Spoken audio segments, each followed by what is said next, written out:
د نن ورځ په اخبارونو کې چاپ دي چې طالبانو سره موږ ښه وکړل او اوس موږ سره بد کوي. د دې په ضد به موږ اپریشن د پښتنو د یوې علاقې شروع کوو او ښه مضبوط اپریشن به کوو. پښتانه دې ځان د دې لپاره تیار کړي.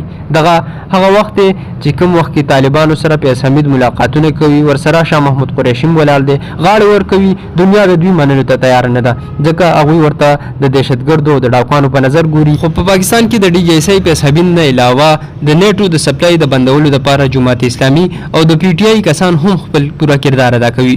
PTI ورله په کروڑونو روپۍ د حقانی مدرسې له مرستې ورکوي. د دغه مرستو په ذریعه د حقانی نیټورک نور هم مضبوطیږي. دا بابا د ابټاباد اوسیدونکي دی، وایي چې دې کور کې به شاته اسامه بن لادن اوسېدو، خو وړو چې به بال هغه طرف ته ونو څوکیدار به ورته ویل چې دې خوا مه راځئ. د هغې نه پس به واړه اخوا ډېر نه ورتلل. دغه واړه دي چې هلته لوبې کوي. اسامه بن لادن هم پاکستان دلته په دې کور کې تېره کړی. زیات خلک د هغه منلو ته تیار هم نه دي، خو شکیل افریدي دغه کیس کې نیول کېږي او د پاکستان د پېښور د جیلونو نه بیا د پنجاب جیلونو ته رسول کېږي. دغه هغه اسامه بن ظالم چې ټوله دنیا ته په اور کې ولاړه وه، یو پښتون شکیل افریدی د هغه خلکو ته ښایي او د هغه د لاسه هغه وژل کېږي. په ځای د دې چې شکیل افریدي له انعام ورکړی شي، هغه ګرفتارېږي، لومبی د پېښور جیل ته، بیا وروسته هغه د پنجاب جیلونو ته ورسول کېږي چې تر ننه ګرفتار دی. د اسامه زوی عمر بن لادن او د هغه انګور چې د اسامه کومه انګور ده او د عمر بن لادن ښځه دغه یو فرانسوي ده او چې نوم یې ځای نه دی. دا دواړه ښه په مزو کې، بلکې دغه ټوله کورنۍ لوریانې یا چې څومره دي هغه ټول ښه په مزو کې دي. دلته پښتانه د خشاک په تور د اور د پاره د خشاک په تور استعمال کړه.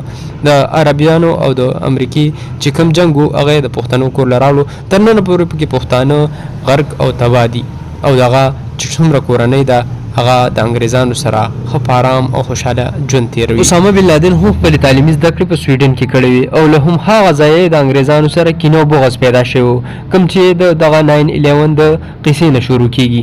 یعنې د چرګې د مالګې خوړلو سره څه کار دی، چېرته امریکایان او چېرته عربیان. په دې ټول جنګ کې د پاکستان اختیارمن واکمنو مثال د پاړوګر دی چې کله وغواړي نو خلک کوته طالب ګډوي او خلک یې تماشې ته راټولوي. خو کله کله دا پاړوګر د دغه مار نه خپله هم یېرېږي، هسې نه چې دا مار ماله ټک راکړي او بې اجازې شي. نو بیا په دغه وخت کې دا د دغه قسم اپریشنو اعلانونه کوي، کومې په ذریعه چې دغه مار په اجازه کې راځي او بیا دوی له ټک نه ورکوي. بیا دا خپل کار اخلي او دغه کار د دوی په ګټه راځي.